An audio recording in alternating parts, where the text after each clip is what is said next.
Kita punya rayon, kita punya kelompok doa, kita kembangkan apa yang ada, tetapi kita pelajari apa yang bisa diambil. Nah, ini teknik namanya kolaborasi, teknik belajar, teknik saling melengkapi, dan kita tidak perlu gengsi belajar satu kepada yang lain.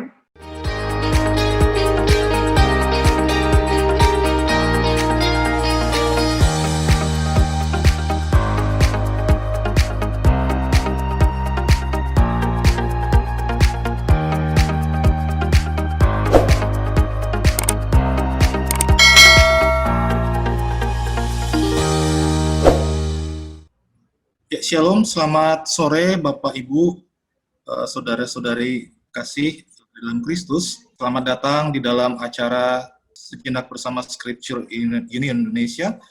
Di sore hari ini kita akan berbicara atau mendengarkan materi yang akan disampaikan oleh Bapak Pendeta Dr. Daniel Ronda.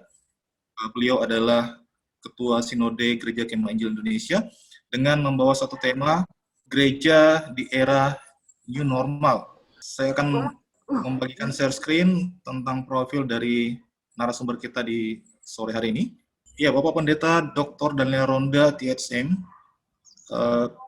jabatan saat ini Ketua Sinode Gereja Kemah Injil Indonesia dari periode 2016 hingga 2021. Kemudian juga sebagai dosen tetap bidang teologi praktika di Sekolah Tinggi Teologia Jafra Makassar, dan juga sebagai asesor BAN PT Prodi Teologi dan Pendidikan Agama Kristen. Kemudian pendidikan beliau, program sarjana di STT Jeffrey Makassar, kemudian untuk program MDiv di Alliance Biblical Seminary, untuk Pastoral Studies, kemudian juga di Asia Graduate School of Theology. Kemudian untuk program Dr. Ministry, beliau mengambil di Asbury Theological Seminary. Nah, kemudian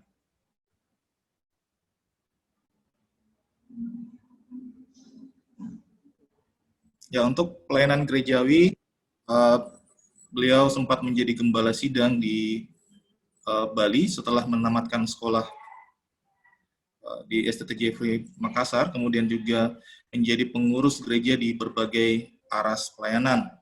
Nah, beliau juga menulis beberapa buku. Kita bisa saksikan di layar kita, ada beberapa tentang kepemimpinan gereja, gitu ya, dan juga ada tentang pastoral counseling. Nah, itu perkenalan singkat kita dengan Bapak Pendeta Dr. Daniel Ronda, dan mungkin saya kasih kesempatan buat Pak Daniel, kalau ada yang mau ditambahkan untuk perkenalan dirinya. Ya, Bapak Ibu, saya ucapkan kembali selamat datang buat kita semuanya yang baru saja bergabung. Kita berada di dalam program Sejenak Bersama Scripture Union Indonesia. Dan karena itu saya ingin memperkenalkan kepada kita semuanya tentang SU Indonesia ini dan pelayanan apa yang dikerjakan SU terhadap umat Tuhan di Indonesia.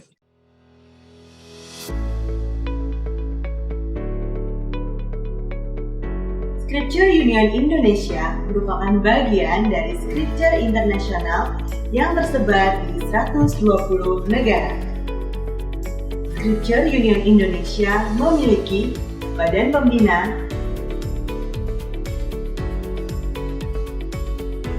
badan pengawas, badan pengurus,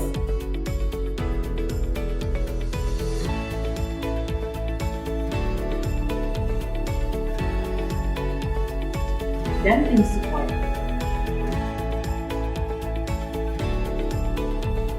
Visi Scripture Union Indonesia adalah makin banyak anak, generasi muda, dan keluarga mengenal Allah dalam Yesus Kristus melalui Roh Kudus untuk melakukan firman-Nya.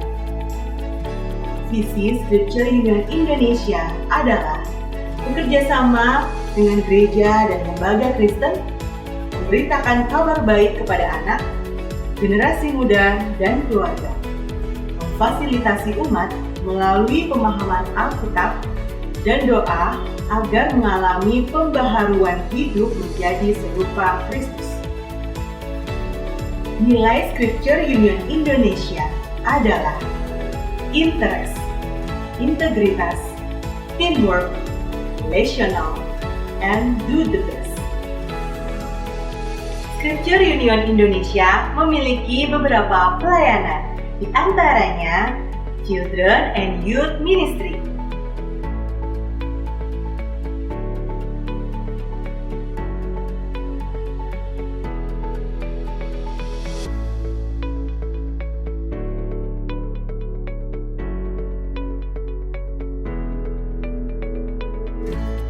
pelatihan pelatih,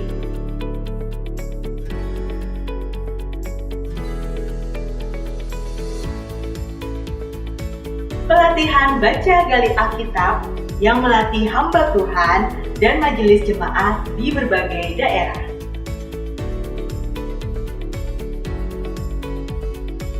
Scripture Union Indonesia juga melakukan pelayanan di lapas. Baca gali Alkitab dilakukan di 6 lapas, di antaranya Sumatera, Ambon, Singkawang, dan Papua. Scripture Union Indonesia juga melakukan pelayanan melalui radio. Kami menyiarkan siaran santapan harian melalui 63 pemancar di 22 provinsi. Scripture Union Indonesia juga menerbitkan buku-buku rohani dan renungan harian untuk anak dan dewasa. Keterangan selengkapnya mengenai seputar pelayanan kami dapat diakses melalui website kami dan media sosial kami sebagai berikut. Salam dari kami, Scripture Union Indonesia, segar, kuat, sigap.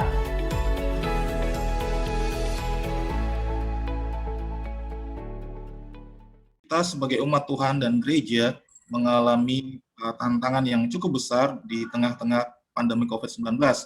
Dan tentu ada beberapa gereja yang cepat menyelesaikan diri dan membuat pelayanan yang dapat menjangkau umat sekalipun mereka tidak dapat hadir beribadah, tetapi ada juga yang mungkin tertatih-tatih, bahkan ada yang tidak bisa melakukan itu. Dan ada begitu banyak pergumulan-pergumulan yang lain. Nah, karena itu di dalam seminar kita di sore hari ini, gereja di era new normal, pergumulan-pergumulan gereja seperti bentuk pelayanan apa yang tepat, yang bisa kita lakukan, ataukah pertanyaan tentang sudah efektifkah pelayanan yang dilakukan oleh gereja selama ini, dan juga bagaimana gereja mendukung pemerintah dalam hal ini penanganan pandemi COVID-19 dan juga vaksinasi yang mungkin sudah dimulai di beberapa daerah dan yang akan dimulai di daerah-daerah yang lain. Tentu ini menjadi pergumulan dan yang patut untuk kita dengarkan jawabannya bersama-sama. Nah, langsung saja saya persilahkan kepada Bapak Pendeta Dr. Daniel Ronda untuk membawakan materinya, dan sebelum itu sekalian minta untuk membuka kita di dalam doa. Silakan, Pak. Baik, Bapak, Ibu, Saudara yang kekasih, selamat sore, selamat malam. Saya senang boleh berjumpa Bapak, Ibu, Saudara-saudara. Sebelum saya melanjutkan, marilah kita mulai seluruh acara kita dengan doa. Tuhan Yesus, terima kasih. Kami bersyukur kepadamu karena seminar yang diselenggarakan oleh Scripture Union Indonesia telah boleh terlaksana. Hari ini Tuhan, kami akan mendiskusikan pelayanan gereja di masa pandemi. Dan kiranya Tuhan memberikan kami hikmat, Roh Kudus menuntun kami. Terpujilah Kristus. Kami serahkan waktu ini di dalam nama Yesus. Amin. Bapak Ibu yang kekasih, sebelumnya izinkan saya share dulu screen. Bapak Ibu yang kekasih, izinkan saya berterima kasih kepada pihak Scripture Union Indonesia yang telah memberikan kesempatan untuk memberikan peluang pelayanan ini untuk menyampaikan seminar singkat yang sangat pendek dan lebih banyak kepada nanti sesi tanya jawab tentang bagaimana gereja di masa baru pasca pandemi, atau memang situasi kita masih ada di sekitar pandemi, masih belum selesai. Dan juga bukan hanya pandemi yang kita hadapi, hari ini juga kita berhadapan dengan situasi bencana alam di berbagai daerah di Sulawesi Barat, maupun juga beberapa tempat Kalimantan yang mengalami banjir dan seterusnya. Kita terus berdoa untuk bangsa dan negara kita. Bapak Ibu yang kekasih, saya berharap ini awal bagi Bapak Ibu mungkin yang baru pertama kali mengikuti acara ini, untuk menjadikan Scripture Union sebagai partner dalam pelayanan Bapak Ibu, sebagai gembala, karena materi-materi pelajaran pemuridan sangat baik sekali. Kami sungguh berharap Bapak Ibu dapat menengok website dan berinisiatif melakukan kerjasama dan belajar, mencari tahu dan bekerja bersama. Mungkin ada yang sudah, tapi yang belum, silakan. Kami juga, saya bagi yang sudah baru datang, masuk. Nah, saya ingin memperkenalkan diri saya singkat. Saya Pendeta Daniel Ronda, dan saya senang melihat banyak orang-orang yang saya kenal, gembala-gembala yang saya kenal. Selamat berjumpa. Dan saya seorang hamba Tuhan, dosen, ketua sinode Gereja Kemah Injil. Dan saya senang ada di Jakarta saat ini. Saya masih dalam isolasi mandiri karena terdampak COVID.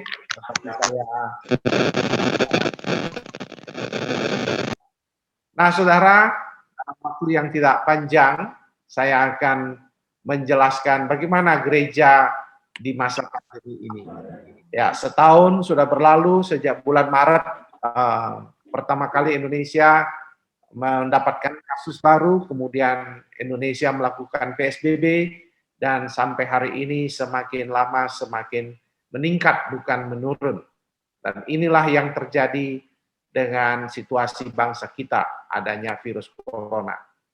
Nah, saya tidak akan menjelaskan secara rinci apa yang terjadi di gereja-gereja di Indonesia, namun kalau Bapak Ibu tertarik untuk yang bersifat ilmiah, Bapak Ibu dapat menghubungi saya atau pihak Scripture Union. Saya sudah memberikan salah satu tulisan teman saya dari dosen Saat, yang menuliskan tentang situasi sebelum, sesudah, dan setelah masa pandemi oleh Michael Teng PhD.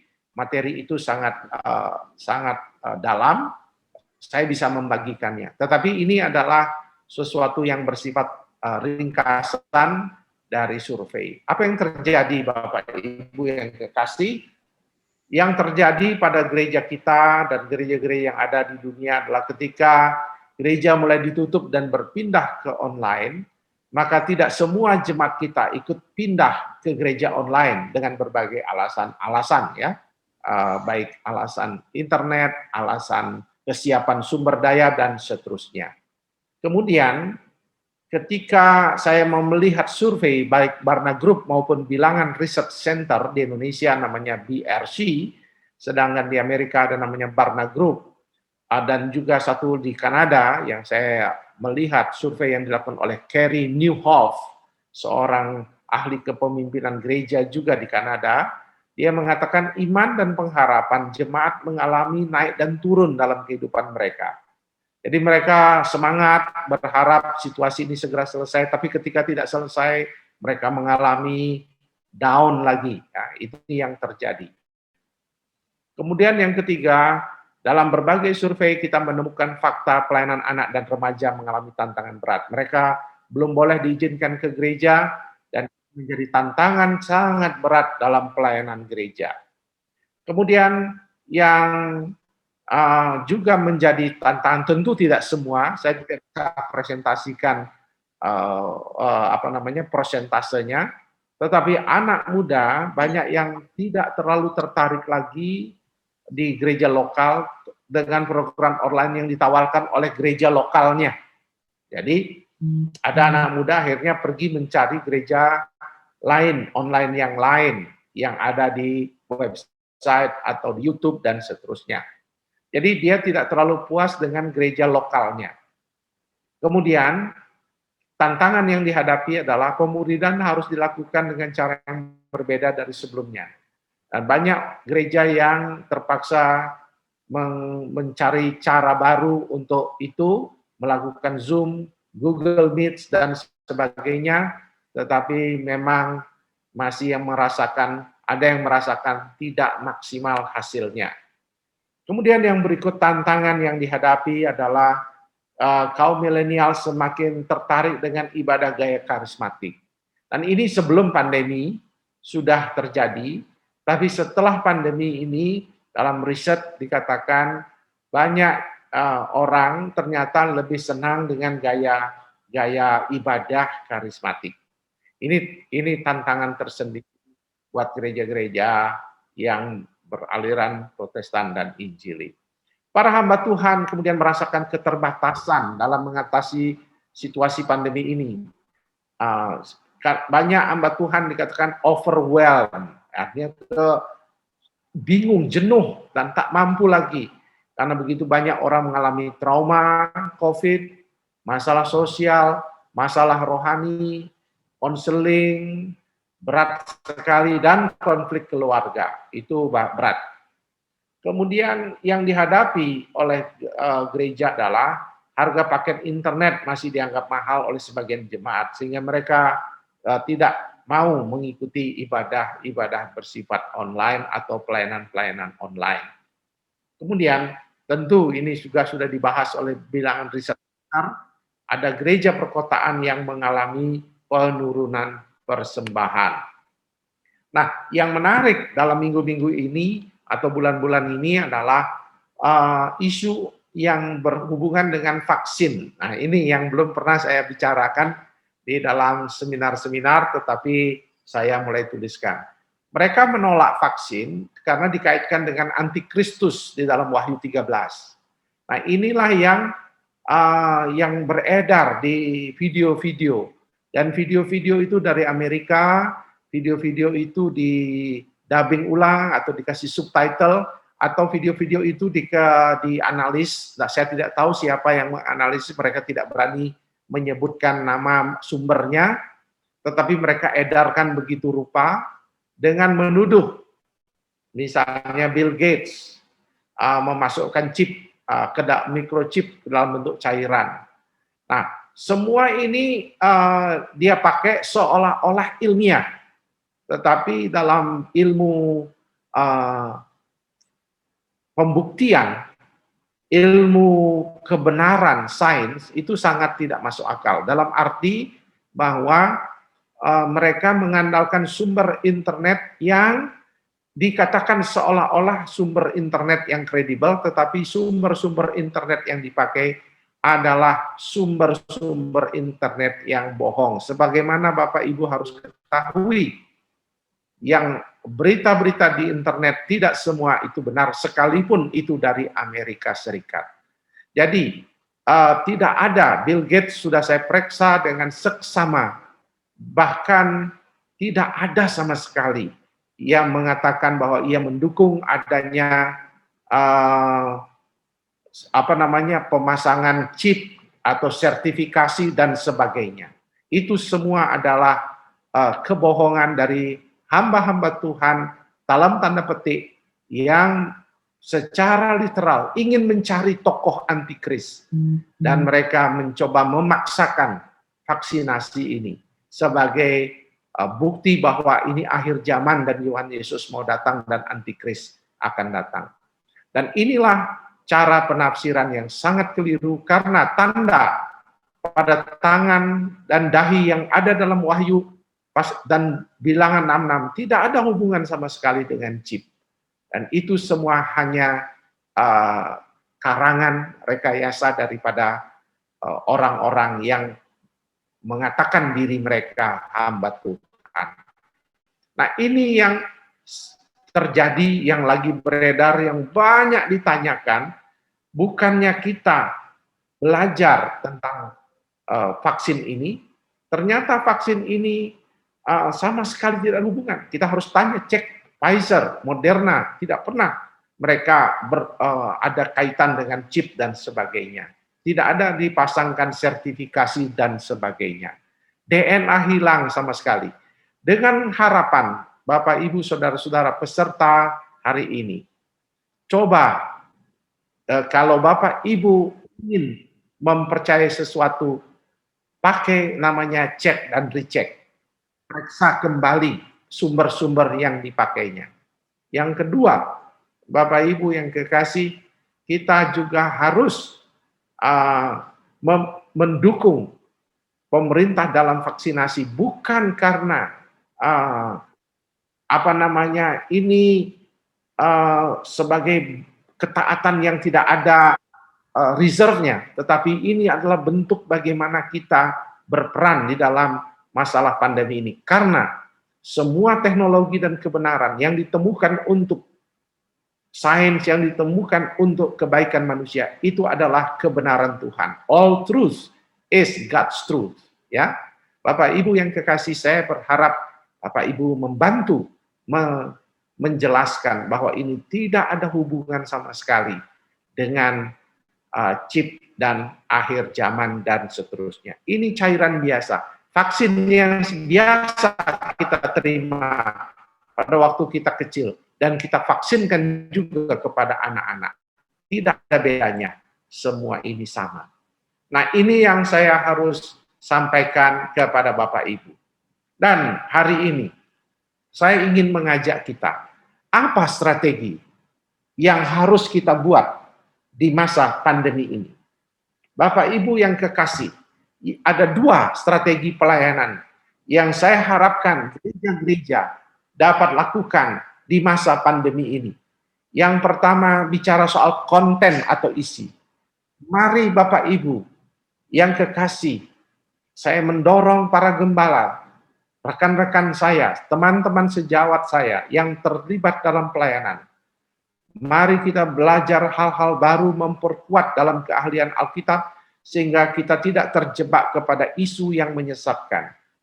Isu hoax vaksin oleh teolog-teolog yang tidak mengerti tentang agama, sains, telah memaksakan situasi vaksin ini dipaksakan, digatukkan, orang Jawa bilang, dihubungkan dengan angka 666, membutuhkan hamba-hamba Tuhan yang mempelajari Alkitab dengan benar dan sungguh. Karena ini akan terus kita hadapi di era pasca pandemi ini, di mana WhatsApp itu, atau berita-berita itu, video-video itu akan cepat beredar, secepat kilat. Kemarin saya mendapat cerita di grup, tadi pagi ada orang yang wanita anak tertindis di Sulawesi Barat, sudah tersebar di seluruh dunia dalam waktu sekejap. Seluruh dunia bertanya, situasi bagaimana dengan anak itu. Artinya, memang cepat sekali beredar dan kita perlu siap menghadapinya. Gembala perlu menyusun isu dan layanan konseling yang berbobot, yang efektif dan penuh kuasa. Kenapa, Bapak Ibu? Hari ini, setelah saya tadi tidak panjang lebar menjelaskan, situasi kita sangat berat hari ini, di mana trauma COVID sangat luar biasa. Trauma keuangan, trauma kesehatan, trauma keluarga, dan seterusnya. Dan gereja, para gembala harus mempersiapkan diri, membuat pelayanan spiritual, konseling dengan kuat. Ya, layanan doa sangat penting, sangat dirindukan di perkotaan, di samping pelayanan-pelayanan holistik. Nah, ini yang harus dibuat. Saya mau tambahkan juga, ketika Bapak Ibu mungkin dalam seminar ini sedang menyaksikan acara ini, sedang membuat program-program di internet, saya mencoba mengecek, kami punya YouTube Gereja Kemah Injil, karena saya melihat setiap kali ada kami upload, ada ribuan yang nonton. Kami kira menitnya banyak. Pada waktu saya minta tim IT kami memeriksanya, ternyata, saudara, YouTube tidak menghitung menit yang viewers yang menonton karena menitnya sangat sedikit. Ternyata kami tanyakan kepada mereka yang ahli IT. Ternyata mereka memang membuka, tapi mereka 1-2 menit sudah tinggalkan. Nah, kenapa? Saya tanya kepada mereka, karena cara menyajikannya tidak menarik. Nah, ini yang perlu menjadi tantangan hari ini. Bagaimana 1-2 menit pertama daripada pelayanan itu menarik. Sehingga kalau Bapak Ibu memutuskan untuk membuat pelayanan online, maka bagaimana caranya kita mengubah cara kita berkhotbah, cara kita menyampaikan firman, cara kita membuat acara, sehingga itu menjadi sesuatu yang orang engage, artinya mau terus bertahan menontonnya. Maksimal, minimal 10 menit ke atas, dia bertahan dan dia akan terus bertahan. Tapi rata-rata mungkin dia nonton 2 menit, 3 menit, lalu dia pergi. Dan ini yang terjadi pada YouTube kami. Dan kami sedang memperbaikinya. Kami belajar, kami sedang meriset apa yang terjadi tentang pelayanan digital di masa yang akan datang ini. Kemudian kedua yang saya minta, bagaimana strategi gereja menghadapi situasi pandemi ini. Maka layanan hybrid, jadi tadi kontennya perlu mendapat perhatian yang sangat serius. Kemudian strateginya sekarang. Nah, kita perlu mengembangkan pelayanan hybrid, ini sudah tidak asik lagi istilah ini, online dan offline kita padukan, dan ternyata banyak gembala yang mengeluh, Pak, ternyata berat pelayanan online itu. Ternyata berbicara seperti ini tanpa dilihat oleh orang secara nyata, dan ini membutuhkan latihan. Bagaimana membuat menarik untuk ditonton. Jangan sampai kasihan kita sudah spending too much, banyak waktu yang kita buang, waktu yang kita kerjakan, investasikan, bukan buang, investasikan, tapi akhirnya yang menonton sangat sedikit, yang menyaksikan sangat sedikit, dan seterusnya. Ini menjadi tantangan tersendiri bagi pelayanan gereja. Dan penting sekali, gereja harus ingat, saya senang dengan ungkapan seorang hamba Tuhan di Amerika Serikat, jangan lagi berharap setelah pandemi ini berakhir, kita kembali lagi seperti semula. Tidak, kita justru Tuhan izinkan ini peristiwa terjadi, supaya kita gereja-gereja di perkotaan mulai memikirkan, menanam investasi teknologi informasi sebagai sebuah keharusan. Dan bagaimana gereja mengembangkan, menginvestasikan hardware-nya, soft skills dari pelayan itu, mulai ditingkatkan. Jangan dibiarkan seperti apa adanya, seperti selama ini. Kalau bisa ada improvement, pembaharuan dari bulan ke bulan, dievaluasi apa program-programnya, apa kendala-kendalanya, mengapa musik ini terlalu keras, tidak enak kedengaran, dan tidak bagus, dikembangkan sesuai keuangan kita, gereja kita masing-masing. Tetapi sebaiknya kita juga punya konsep idealisme di dalam pelayanan ini. Kemudian, saya juga berharap di masa transisi ini, gereja membutuhkan ada waktu untuk memahami dan melihat peluang dalam masa yang baru ini. Terlalu cepat perubahan, terlalu banyak seminar, terlalu banyak gagasan-gagasan baru. Kesempatan ini bagi gembala untuk membuat discerning, merenungkan kembali apa sebenarnya yang Tuhan inginkan terjadi pada jemaat Bapak Ibu sebagai pemimpin gereja lokal. Bagaimana melihat peluang-peluang ini. Mulai bertanya kepada anak muda, sebagai mana saya juga sedang bertanya-tanya kepada mereka. Setiap saya berjumpa dengan anak muda, saya ingin tahu apa yang menjadi kebutuhan mereka dan seterusnya. Kita gembala pada momen-momen seperti ini adalah momen memahami dan momen mengerti dan momen untuk melihat peluang di masa-masa yang baru ini. Kemudian saya sangat berharap gereja melakukan kolaborasi antar gereja. Kalau kita satu gereja denominasi, usahakan kita berbagi resources, menyediakan layanan, materi pemuridan secara bersama-sama. Ini momen yang baik sekali, di mana juga dengan Scripture Union kita bisa bekerja bersama-sama. Nah, inilah yang dua strategi yang saya ingin sampaikan. Kemudian penutup, saya berharap Bapak Ibu melihat peluang besar gereja di masa kesulitan yang panjang ini. Ingat, hamba Tuhan tidak boleh lagi berpikir sama. Dia harus sudah berpikir bagaimana membangun pelayanan di era yang baru ini. Dia harus mencintai Alkitab, menguasai strategi penafsiran, karena banyak media sosial sekarang begitu amburadul teologi mereka, sembarang. Dan ini menjadi tantangan terbesar gembala. Kemudian juga bagaimana Alkitab dapat digunakan secara efektif di dunia digital. Ingat, gereja harus memperkuat pelayanan spiritual dan pemuridan dengan gaya baru. Gaya di mana gereja harus melihat peluang-peluang teknologi ini untuk memenangkan dan mendewasakan jemaat. Kiranya Tuhan memberkati saudara-saudara. Saya sudah selesai berbicara, tapi moment of the truth-nya adalah momen yang paling baik adalah momen ketika Bapak Ibu menyampaikan pertanyaan, di mana saya bisa akan menjawab, dan kita akan bersama-sama sharing pelayanan, bagaimana gereja kita menjadi lebih baik dari apa yang terjadi saat ini. Tuhan memberkati, saya kembalikan kepada moderator.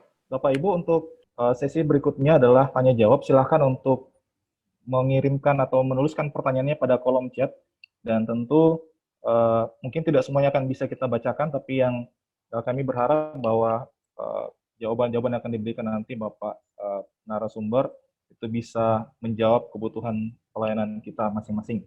Nah, mungkin untuk memulai saya mau bertanya dulu, Pak.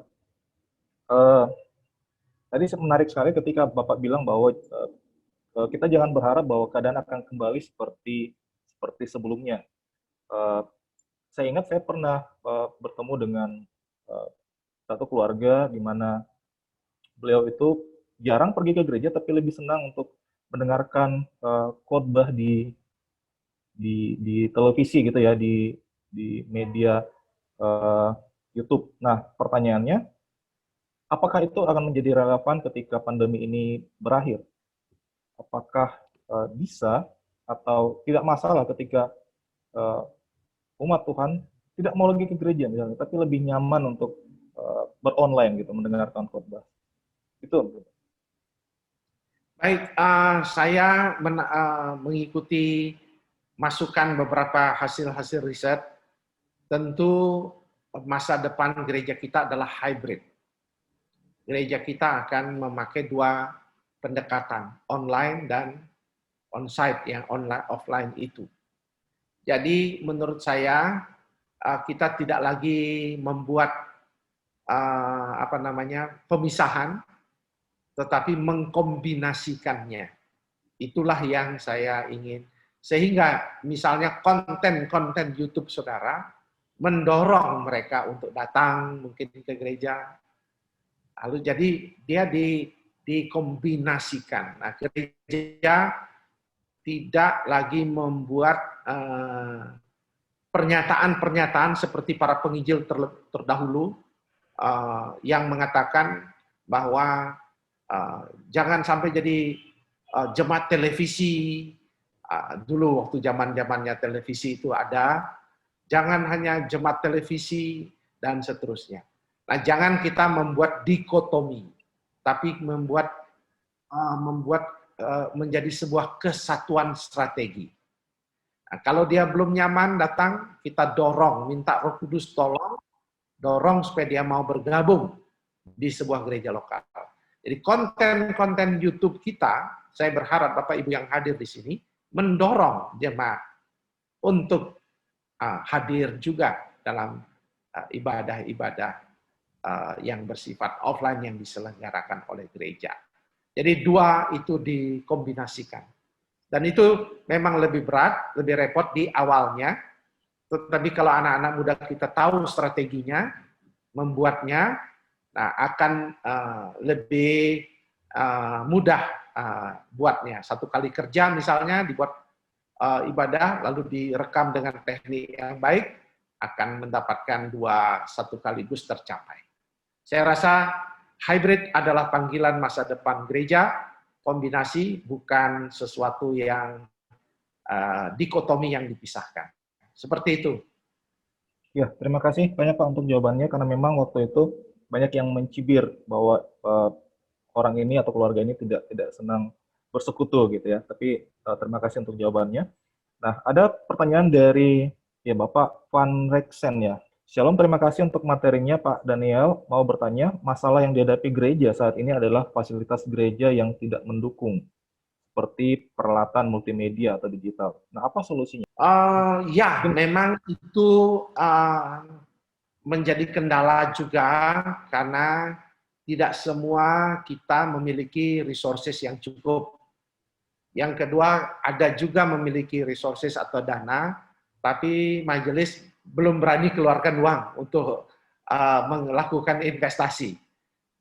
Ya, jadi mereka pikir ini bukan pekabaran Injil. Dunia teknologi, dunia digital ini dianggap masih dunia maya. Istilahnya dulu saya sering lihat di awal-awal tuh dumai, dunia maya katanya.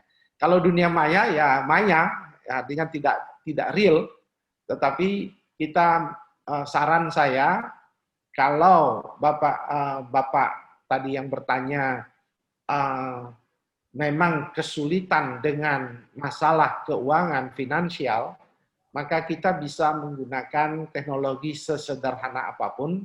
Kita minta Roh Kudus bekerja, ada banyak siaran-siaran yang sederhana, tetapi kalau kita apik cara mengaturnya, menatanya, sehingga tidak berkepanjangan, bertele-tele, walaupun sederhana, tapi bisa menjadi menarik. Jadi tidak juga semata-mata teknologi yang canggih, dia adalah kombinasi dalam dunia saat ini, kombinasi antara konten dan soft skill-nya kita dengan hardware-nya itu harus dikombinasi. Buat apa punya yang bagus-bagus, lalu isinya juga tidak menarik. Nah, ini saran saya buat Bapak, caranya buatlah sesuatu yang ada pada kita, tapi perbaiki kontennya. Nah, kontennya, misalnya ada yang membuat pemuridan dibuatkan isu-isu menarik, sehingga walaupun sederhana, tapi ternyata banyak yang mendengarkan. Jadi misalnya saya belajar tentang bagaimana membuat YouTube sekarang, saya baru belajar ini. Oh, ternyata harus di awal-awal itu kita sudah harus buat kontroversi sedikit dulu, gitu ya, supaya orang mau melanjutkan mendengar, gitu ya. Nah, biasanya kalau kita di offline kan langsung Bapak, Ibu, Saudara, saya mengucapkan terima kasih kepada Bapak ini, Bapak ini, Bapak ini. Nah, 1-2 menit itu akhirnya orang bilang, ini kepanjangan salam ini. Akhirnya dia nggak mau dengar lagi ya. Kalau YouTube yang ada, YouTuber yang ada, langsung apa sih sebenarnya yang mau dibahas? Nah, nanti baru diulang dari awal. Nah, seperti itulah kita belajar, Pak, kalau investasi dana kita memang betul-betul tidak ada, maka perbaikilah kontennya. Kembangkanlah kontennya dulu. Belajarlah konten-konten bagaimana konten itu menjadi konten yang menarik. Nah, tapi jangan sensasional ya. Jangan maksudnya membuat berita hoax dan sebagainya. Tetapi buatlah sesuatu yang menarik. Kemudian saran saya yang kedua, jika ada investasi, juga ada dana, tetap tidak mau diinvestasikan, maka saya mendorong Bapak Ibu mendorong majelis menjelaskan bahwa ini bukan dunia maya, dunia digital. Artinya dunia di mana real, dunia dagang, dunia bisnis, dunia apapun semuanya di saat ini memakai digital. Jadi itu bukan dunia maya, tetapi dunia digital itu dunia real, dunia yang kita hadapi nyata, bukan sesuatu yang alat bantu saja. Nah, ini yang perlu kita penyadaran yang kedua. Nah, itu yang saya ingin sampaikan kepada Bapak, perbaiki konten, isinya dengan baik, pelan-pelan, lalu promosional marketing itu penting. Jadi waktu Bapak Ibu mendapatkan selesai membuat acara, kirim ke WA bahwa tolong nonton dan seterusnya. Jadi itu sangat penting marketing kita. Jadi jangan tidak dikembangkan, ditaruh aja di YouTube dan membiarkan biarlah Tuhan yang bekerja mencari. Itu ada 2 miliaran isi YouTube ya, miliaran ya, bukan itu ya. Jadi begitu banyak isi YouTube, jadi kita harus promosikan itu. Seperti itu Pak, kira-kira jawabannya. Ya, terima kasih Pak. Ini juga mungkin sekaligus menjawab tadi pertanyaan dari Pak Tim Widodo ya, Widodo. Nah, ada satu pertanyaan dari Bapak Jeffrey Roring. Mau bertanya, bila seseorang tidak mau divaksin karena belum percaya akan efektivitas vaksin ya Pak. Nah, apa pendapat atau pandangan iman Kristen dengan keputusan tersebut? Karena belum percaya apakah ini vaksinnya berhasil atau tidak. Iya. Paling enggak ya dia divaksin dia tidak mati kan gitu ya. Jadi tidak ada, kalaupun tidak efektif ya tidak mati kan gitu ya. Jadi itu juga harus kita ingat bahwa vaksin adalah memang hak asasi. Mau dan tidak mau divaksin sebenarnya hak asasi. Tetapi marilah kita sebagai warga Kristiani mendukung upaya pemerintah dalam mencegah perkembangan ini. Bayangkan Bapak Ibu yang kekasih, jemaat kita di Bali sangat menderita akibat situasi ini. Banyak yang kena PHK, banyak gereja-gereja mengalami kesulitan besar. Karena apa? Jemaatnya harus dibantu, tidak ada pekerjaan karena ada pariwisata. Nah, kalau kita melihat bagaimana parahnya situasi PSBB ini, maka apakah yang dapat kita kerjakan untuk membantu bangsa dan negara ini? Maka salah satunya tentunya 3M, ya 3M dan sebagainya. Tapi ada langkah yang Tuhan mau kita kerjakan, vaksinasi. Nah, inilah yang harus kita kerjakan. Soal efikasi, pelajarilah apa itu efikasi. Beda dengan efektivitas. Beda dengan efek samping dan risiko. Coba Bapak Ibu pelajari pelan-pelan. Ada banyak hal yang perlu kita, sebenarnya penolakan itu karena ketidaktahuan kita. Ya, itu masalahnya. Sinovac katanya barang rongsokan. Nah, ini orang selevel anggota DPR saja begitu tidak memahami ya, dunia kesehatan. Padahal dia dokter ya, tapi tidak memahami sama sekali. Ini sangat sedih sekali. Nah, saran saya, kita jangan terjebak kepada DNA bisa hilang. Coba tanya pakar, mana bisa suntikan itu bisa menghilangkan DNA, cairan itu bisa menghilangkan DNA. Dari mana ide gagasan itu? Pak, dari sumber ini. Carilah sumber pembanding. Ternyata itu hanya sebuah kebohongan, ya, kepalsuan belaka. Bill Gates dikatakan akan membuat vaksinasi, taruh chip. Mana ada? Ya, Bill Gates katanya di percakapan sertifikasi ada. Tapi coba lihat apa maksudnya pernyataan itu. Dia memang menyumbang uang, tapi kalau kita orang pakai akal, pasti kita akan tanya ke Pfizer, Moderna, ada enggak sumbangan dia itu mensyaratkan pasang chip dan sebagainya. Dan seterusnya. Kita harus tanya kepada pakar-pakar. Dan itu yang saya lakukan, bertanya kepada ahli pakar dan seterusnya. Jangan hanya video 1 menit kita sudah percaya. Lalu kita berpikir ini kebenaran. Sering kali kita, bukan hanya soal video vaksin, ada macam-macam. Dalam 1 menit kita langsung percaya. Kita harus olah informasi. Informasi itu dalam dunia digital apapun harus diolah. Nah, itu jangan sampai. Ada yang dibohongi kemarin Grab Toko. Mana ada bisa mudah dengan membeli orang kita ini sangat mudah dibodohi ya. Beli HP yang harga 23 juta bisa harga 12 juta. Mana ada harga begitu murah dan seterusnya. Akhirnya dia menipu 17 miliar. Kita memang gampang sekali tidak memakai akal budi yang Tuhan beri.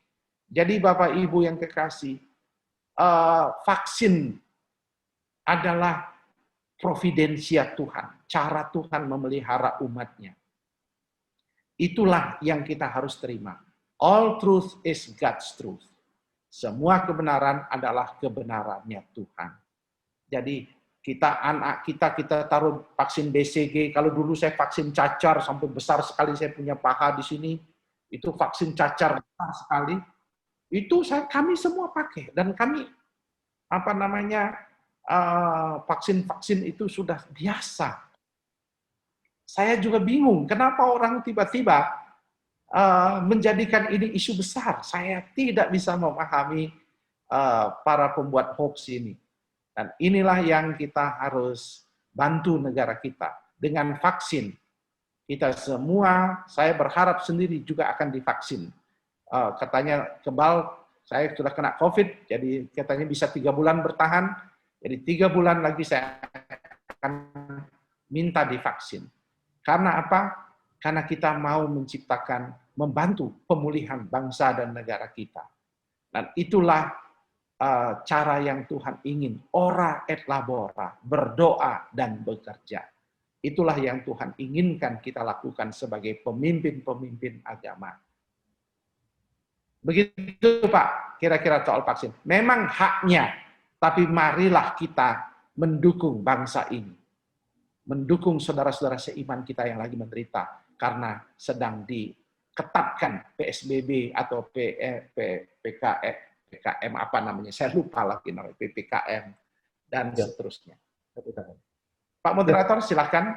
Ya, terima kasih Pak. Mungkin saya menggarisbawahi tadi satu kalimat yang menarik buat saya bahwa vaksin ini adalah sarana Tuhan untuk memelihara umatnya. Itu Pak ya? Ya. Ya, ada pertanyaan lagi Pak dari Pak Yohanes Etendean. Pelayanan karismatik lebih diminati oleh kaum milenial sesuai dengan yang tadi disampaikan. Apakah hal ini berarti kita sudah seharusnya meninggalkan pola pelayanan yang lama? Saya rasa memang ini menjadi tantangan tersendiri. Saya berharap setiap gereja jangan ikut-ikutan dan latah-latahan ke karismatik begitu ya. Bersyukurlah yang sudah memiliki tradisi karismatik dalam persekutuan yang ikut dalam seminar ini, tinggal kuatkan. Yang belum, bagaimana membuat kombinasi pelayanan. Ya, kombinasi pelayanan. Gereja-gereja HKBP misalnya, gereja-gereja GPIB misalnya, ada KPI-nya, gereja Protestan lainnya. Dia membuat semacam reformasi-reformasi kecil di dalam pelayanan gereja mereka. Nah, kita juga jangan menganggap apa yang kita punya jelek, tetapi kita memperbaiki dan melihat bagaimana mengkombinasikan dan seterusnya. Sehingga saya selalu mengatakan dengan adanya hasil survei, kita menjadikan diri kita belajar. Apa yang sebenarnya Tuhan ingin lihat. Nah, banyak orang ketika saya berteman dengan salah satu pimpinan GPCC, saya berteman baik dengan Pak Jose Carol namanya, dia ingin ingatkan, jangan Anda berpikir bahwa pertumbuhan itu karena musiknya. Jangan karena lampunya kerlap-kerlip itu. Nah, itu salah satu pendekatan konsep yang keliru. Dia terintegrasi, ya, karena mereka memiliki pemuridan, memiliki kelompok-kelompok kecil pemerhatian dan seterusnya. Nah, itu yang harus dilihat secara keseluruhan. Jangan dilihat panggungnya itu. Nah, itu yang saya berharap teman-teman di gereja belajar untuk misalnya ke satu gereja karismatik, belajar apa yang menjadi rahasia.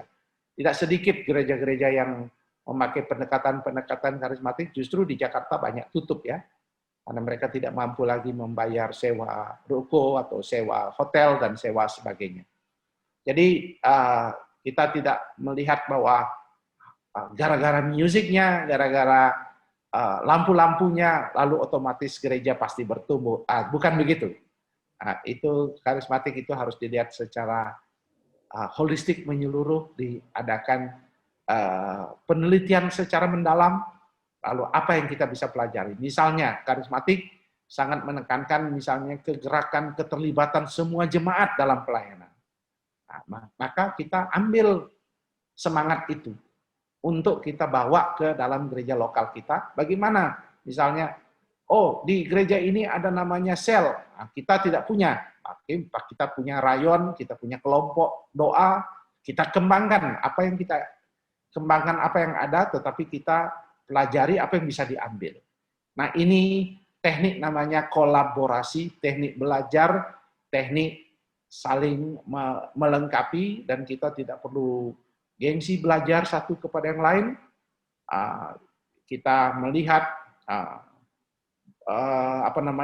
persekutuan sebagai tubuh Kristus, di mana Tuhan izinkan. Saya ingat akan perkataan dari John Stott, Tuhan mengizinkan adanya Katolik untuk kita menghargai sakramen, Tuhan mengizinkan adanya Protestan untuk menghargai Alkitab sebagai firman Allah, Tuhan mengizinkan adanya Pentekostal dan karismatik untuk menghargai karya Roh Kudus dalam kehidupan orang percaya. Dan kalau kita mampu melihat berbagai tradisi dengan kekayaannya, kita akan saling melengkapi, dan kita gunakan itu untuk memperkaya pelayanan gereja kita. Saya rasa seperti itu, Pak, jawaban saya. Ya, terima kasih, Pak. Kita sudah sampai di penghujung acara kita. Satu pertanyaan mungkin sekaligus mungkin nanti konklusi dari Pak Daneronda. Ini ada dari Pak Tepanus Igau dari Bontang, ya. Fokus pelayanan kita itu apa seharusnya, Pak, di tahun 2021 ini? Nah, kemudian sesuai dengan pertanyaan dari tema kita, sudah efektifkah pelayanan gereja selama ini? Nah, apakah ketika pelayanan unggulan dari gereja, yaitu perkunjungan ini diambil paksa oleh pandemi, apakah efektif pelayanan yang kita lakukan saat ini?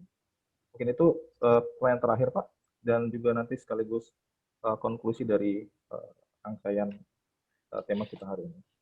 Baik, pertanyaan yang luar biasa baik sekali dari seorang gembala. Bapak Ibu yang kekasih, saya selalu mengatakan begini, buku yang terbaik untuk menolong para gembala untuk dalam pertumbuhan gereja mereka dan pelayanan gereja mereka, saya selalu masih banyak buku yang bagus, yang menarik, tapi saya selalu berharap Bapak Ibu membaca bukunya Rick Warren, Purpose Driven Church.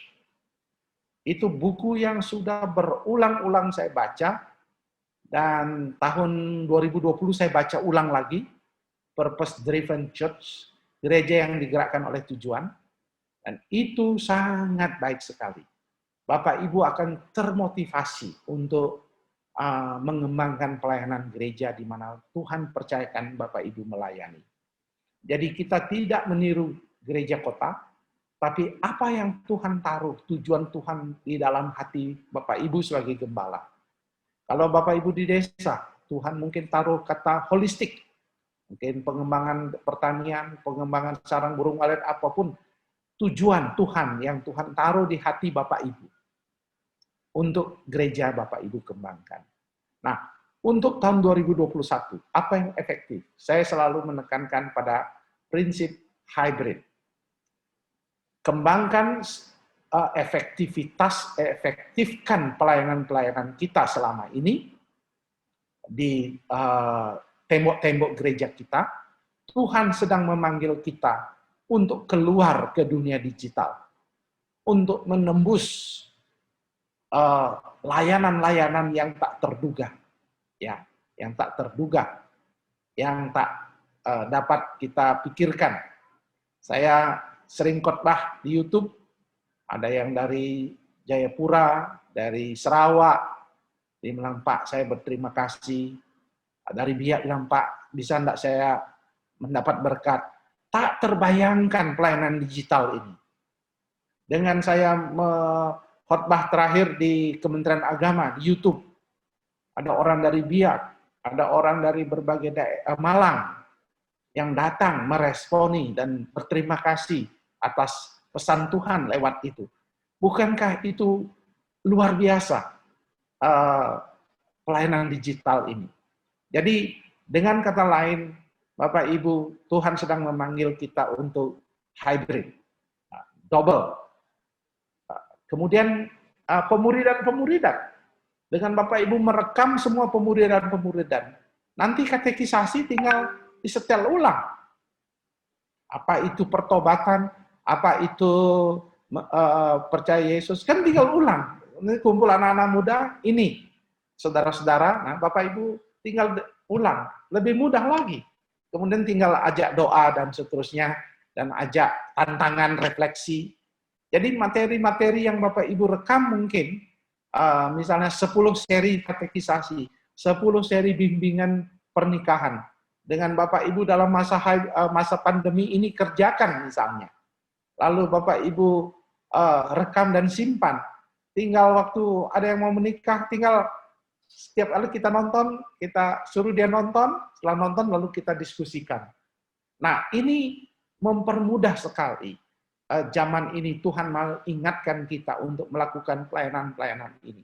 Kami berharap 2021 Januari ini, mulai Bapak Ibu menyusun materi-materi pemuridan, materi-materi pembinaan, konseling, dan sebagainya.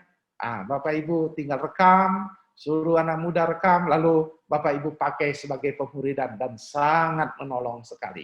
Kami juga sedang mempersiapkan itu, tentang apa itu gereja, misalnya gereja kami, apa ciri karakteristiknya, apa nilai-nilai utamanya, kami akan rekam.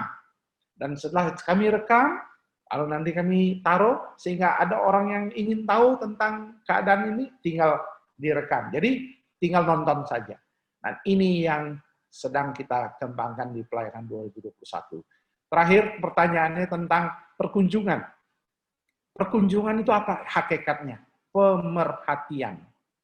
Inilah yang menjadi kata kuncinya. Perkunjungan itu fisik, tapi inti daripada perkunjunganlah pemerhati, diperhatikan, dilayani, personal approach. Maka kita bisa melakukan kombinasi. Jika daerah-daerah itu memungkinkan untuk berkunjung, dan dia meminta berkunjung, kita datang.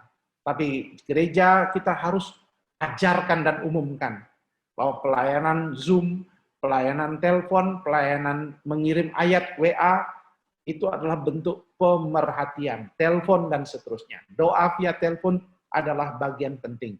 Penting pengajaran, atau pengajaran itu penting.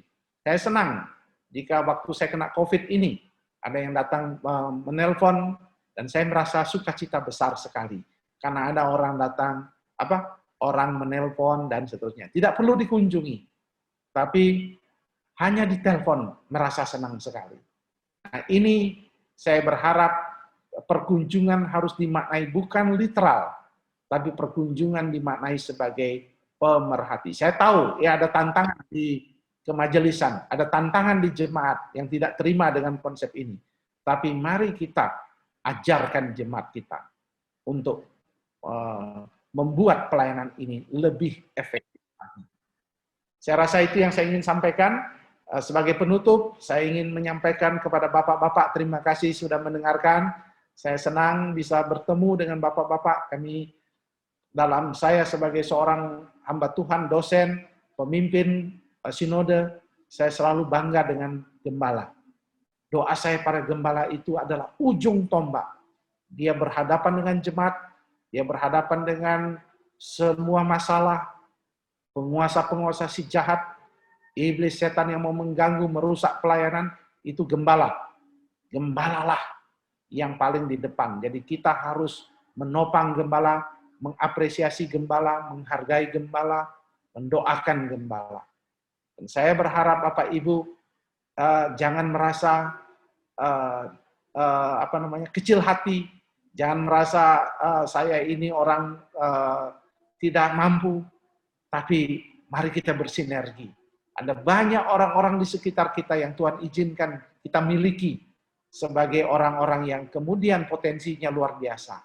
Kita tinggal menggali potensi-potensi orang-orang di sekitar kita yang Tuhan percayakan untuk kita gembalakan.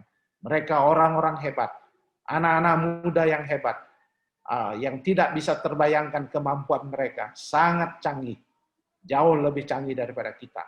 Dan kita tinggal membuka mata kita untuk melihat betapa luas dan hebatnya jemaat kita. Mereka tinggal menunggu digarap oleh kita dalam pelayanan bersama-sama untuk membangun pelayanan lebih dahsyat lagi. Tuhan memberkati Bapak, Ibu, Saudara-saudara. Terima kasih atas kebersamaan ini. Tuhan kiranya memberkati Bapak, Ibu. Iya, terima kasih banyak buat Bapak Pendeta Daniel Ronda sebagai narasumber kita di sore hari ini, dan juga buat Bapak Ibu yang sudah hadir dan menyaksikan sejenak bersama Scripture Union Indonesia di sore hari ini. Kiranya apa yang sudah disampaikan, yang kita sudah dengarkan bersama-sama itu menjadi berkat buat kita di dalam melakukan pelayanan kita sebagai pemimpin gereja, sebagai gembala, sebagai rohniawan, dan juga sebagai umat Tuhan. Nah, Bapak Ibu, program sejenak bersama Scripture Union Indonesia ini dilaksanakan setiap 2 minggu sekali.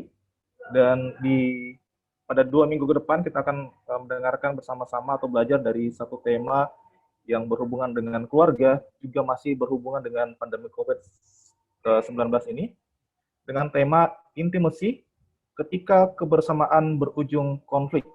Nah, rupanya Bapak Ibu, work from home ini atau WFH ini yang membuat semua orang atau satu keluarga berada di rumah tidak selalu berujung baik, tapi kadang justru banyak berujung konflik karena kebersamaan tentu ada konflik-konflik yang terjadi di dalamnya. Dan 2 minggu lagi kita akan menyaksikan atau mendengarkan bersama-sama materi ini. Sekali lagi terima kasih untuk kebersamaan kita di sore hari ini. Minta Bapak Daniel Ronda untuk menutup kita dalam doa. Bapak Ibu yang kekasih, mari kita berdoa. Tuhan Yesus, terima kasih, berkatilah pelayanan Scripture Union di Indonesia dan pelayanan online yang dilakukan. Tuhan terus memberkati, menambahkan para peserta-peserta, Tuhan mengembangkan pelayanan ini selanjutnya. Berkati Tuhan secara khusus hamba-hamba Tuhan yang hadir pada saat ini. Tuhan berkati para gembala-gembala, pemimpin-pemimpin rohani, hamba-hamba Tuhan dimanapun mereka berada. Hamba-Mu mengenal mereka dari berbagai pulau, daerah. Ada yang belum kami kenal, hamba-Mu kenal, tapi kami berdoa dengan penumpangan tangan, berkatilah mereka Tuhan. Limpahkan segala yang baik, sertai mereka, penyertaan Tuhan sempurna, pengurapan Tuhan atas kepemimpinan mereka, dan berkati pelayanan yang mereka kerjakan. Tuhan terus tambah-tambahkan. Terima kasih Tuhan, berkati kami sepanjang hari ini, berkati kehidupan kami, dan berkati pelayanan-Mu. Kami berdoa, mohon berkat-Mu di dalam nama Yesus. Haleluya. Amin.